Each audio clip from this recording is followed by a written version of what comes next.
ছোট্ট সোনামণিরা, আজকে আমরা শিখব 20 অ্যানিমালস নেম, মানে বিভিন্ন জীবজন্তুর নাম, বাংলা ও ইংরেজিতে। চলো তাহলে শুরু করি। এইটা হলো রাইনোক্রসাস। রাইনোক্রসাসকে বাংলায় বলে গন্ডার। গন্ডার হলো স্থলভাগের বসবাসকারী একটি বড় আকারের স্তন্যপায়ী প্রাণী। এদের চামড়া অনেক শক্ত ও মোটা হয়। এরা কিন্তু তৃণভোজী প্রাণী। এইটা হলো কাউ। কাউকে বাংলায় বলে গরু।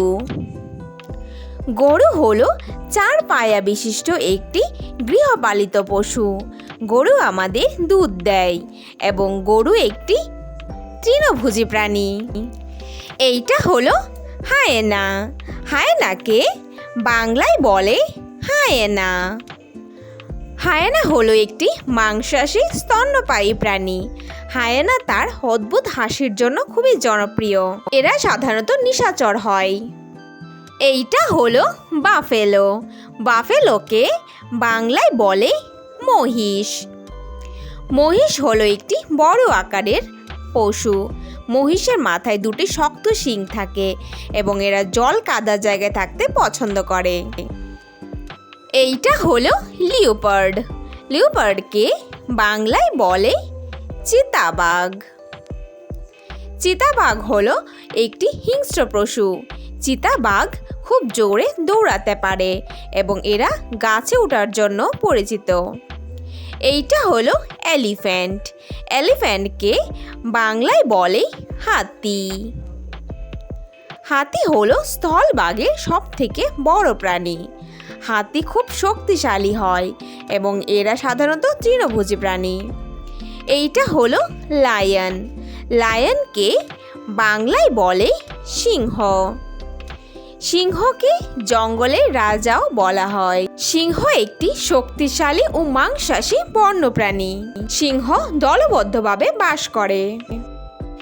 এইটা হলো র্যাবিট। র্যাবিটকে বাংলায় বলে খরগোশ। খরগোশ হলো একটি ছোট আকারের সুন্দর তৃণভোজী স্তন্যপায়ী প্রাণী। খরগোশের শ্রবণ শক্তি খুবই তীক্ষ্ণ হয়। এইটা হলো ক্যাট। ক্যাটকে বাংলায় বলে বিড়াল। বিড়াল হলো একটি ছোট আকারের গৃহপালিত প্রাণী। বিড়ালকে শিকারী প্রাণীও বলা হয়। এইটা হলো গট। গটকে বাংলায় বলে ছাগল। ছাগল হলো একটি 4 পায়ার ছোট আকারের স্তন্যপায়ী প্রাণী। ছাগল সাধারণত ঘাস খায় এবং ছাগলের লোম থেকে কম্বলও তৈরি হয়। এইটা হলো ডগ। ডগকে বাংলায় বলে কুকুর। কুকুর হলো একটি গৃহপালিত পশু। কুকুর পাহারাদার পশু হিসাবেও পরিচিত। কুকুর কিন্তু খুবই বুদ্ধিমান হয়।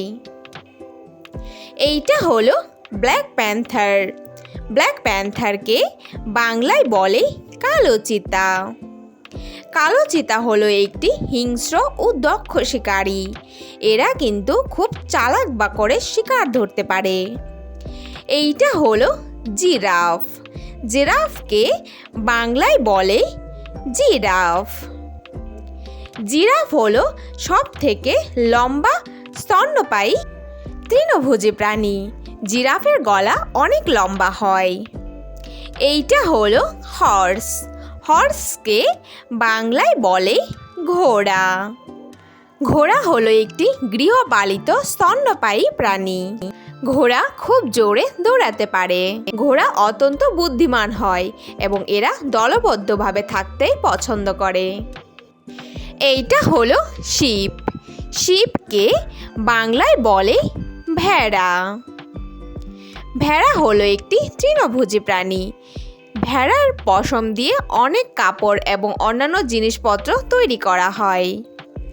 এইটা হলো টাইগার। টাইগারকে বাংলায় বলে বাঘ।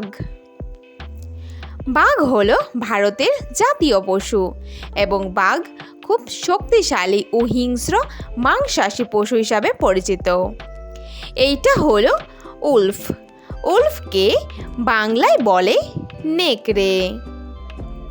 নেকড়ে হলো একটি মাংসাশী প্রাণী। নেকড়ে সাধারণত দলবদ্ধভাবে থাকে এবং এরা নিশাচর প্রাণী হয়ে থাকে। Thanks for watching hour video ভালো লাগলে অবশ্যই লাইক করে দিও। নেক্সট ভিডিও পেতে চ্যানেলটাকে সাবস্ক্রাইব করে দিও। ফিরে আসছি নতুন কোনো ভিডিওর সঙ্গে। Thank you, bye by.